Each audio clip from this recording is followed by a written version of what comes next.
I feel like in the NBA today, we're always so critical of players that didn't meet expectations. Like, I feel like the word bust is thrown around ridiculously now. Like, if you're a top 3 pick and you didn't average 20 points per game, best believe somebody out there is going to call you a bust. But we never really take the time to look at the players that weren't even supposed to be where they are, like the players that exceeded all the odds. And that's exactly what I have me for. You already know that. But before we get into the video, my disclaimer, every single video, if you are new to this channel, make sure you hit that sub button. We about to hit 200K by the end of this year. Easy money. That's easy money. We sailing through that. So make sure y'all do that for me. Follow my IG, my Twitter, all my socials. And without further ado, let's get into this banger.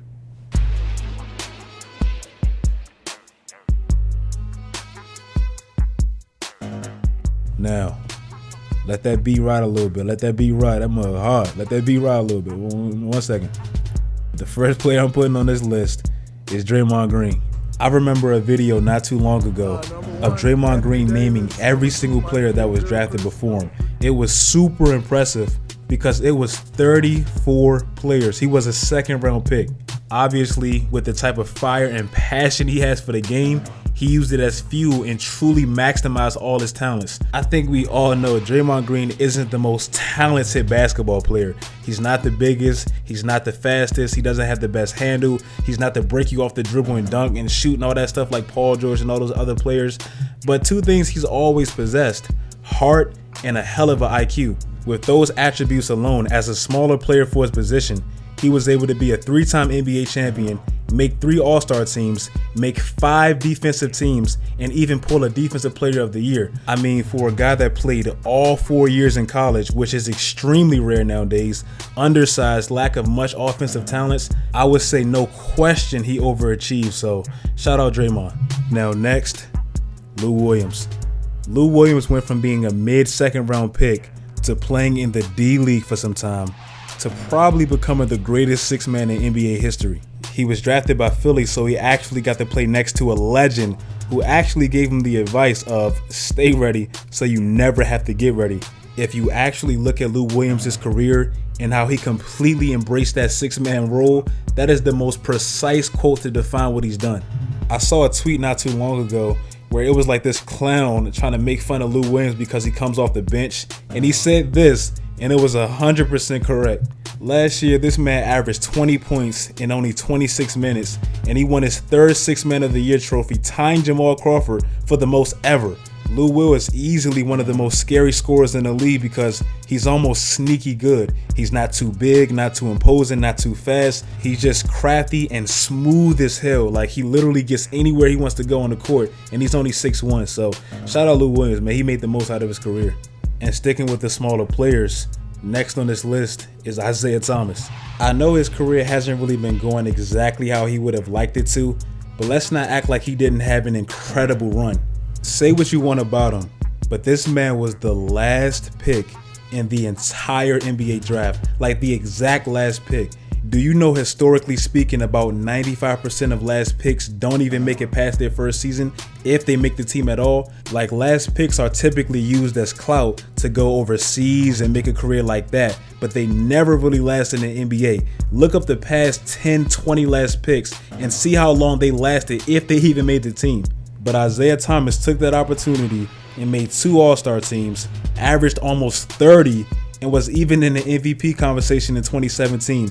And let's not forget, this dude is 5'9", playing in a league where the average height is 6'7". This man was easily a top 20 player in the NBA not too long ago as a 5'9" player. Injuries obviously ruined his run, but what he did alone was incredible, so you got to give him his props.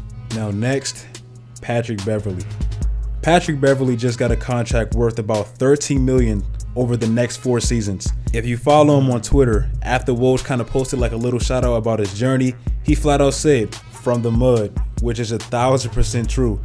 Beverley went from balling at Arkansas to pretty much getting kicked out of the school to having to play overseas with a daughter on the way to getting drafted just to get cut simultaneously, and literally digging and fighting through the D-League, overseas, everywhere, just trying to find his place in the NBA. And he found what he does best, and he mastered it.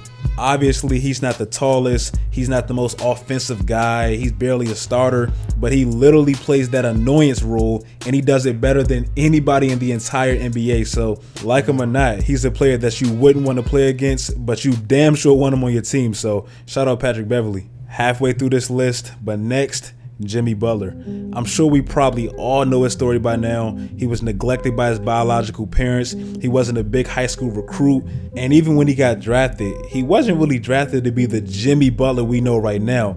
Thibs just mainly loved him because of his IQ, his length, and mainly his willingness to get after it on both ends of the court.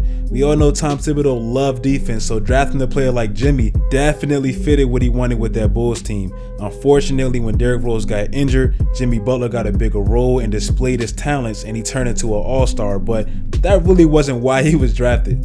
I know as of right now, he kind of has that MO of being a diva. He wants his own team. He doesn't really get along with stars. But I think Jimmy just comes from a place where nothing was given to him. So he works his ass off every single day. So when he sees players not matching that energy, he snaps. He just has that old school mentality. Like him or not, I would rather have a player like that than a star that just likes the lifestyle and all the glamour, but he doesn't work hard. So I can't do nothing but respect him. Next, Nikola Jokic. If you look at a player like Nikola Jokic's body, you would think that it's no way possible that he can be a top 10 player in the NBA, but he's definitely in the conversation now.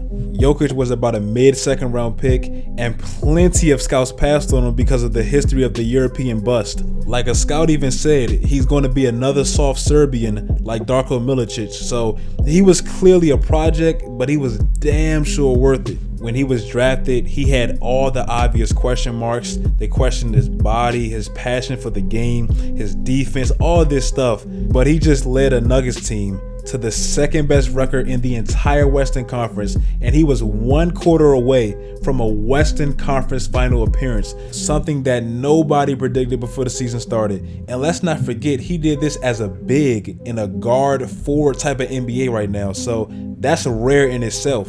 Don't be surprised if he's the next one to average a triple-double. In the playoffs, this man just averaged 25 points, 13 rebounds, and 8 assists, so he's not that far off. Now the next player on this list, Malcolm Brogdon. When this man won Rookie of the Year a few years ago, I was definitely skeptical about his game because I didn't know too much about him, and it almost felt like he won it by default. Joel Embiid was hurt. Dario Saric wasn't really a big enough name, or he didn't do too much, and it seemed like he won because he played the most games, but he definitely proved me wrong because he's a legit player. Coming out of college, he did play great at the University of Virginia, but it wasn't really that impressive to scouts. He wasn't really athletic, he wasn't flashy, he didn't have the best handle, he was almost like too fundamental, and he got drafted in the second round because of it.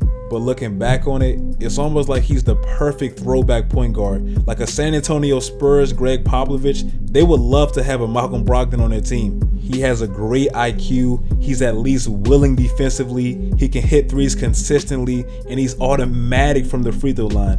Last year, he entered that rare 50-40-90s club, so that put him with some pretty iconic names. And for a dude that didn't even make $1 million in his first year, to now being a guy that's about to make about 85 million of them over the next 4 years, he definitely defied all the odds. And finally, the last player on this list, Kawhi Leonard. Coming out of college, this man's comparisons were Luka Batamute and at best, Gerald Wallace. Like, they truly believed he was going to be somewhere in between those two players. That was like his ceiling. That's what they thought he was going to be. Basically, his criticisms were he wasn't a polished offensive player. He didn't have the best handle, break you off the dribble. So his offensive scoring was a big question mark.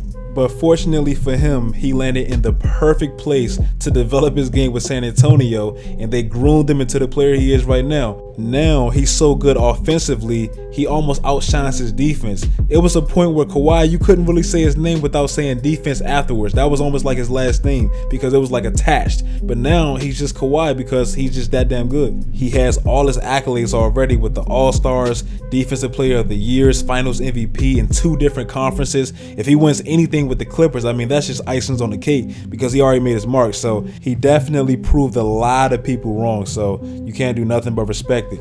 If you guys like the video, make sure you guys leave a like. Run up them likes, y'all already know what it is. If you're new to this channel, make sure you subscribe. Follow all my social media sites and do all that great stuff. And until next time, stay tuned.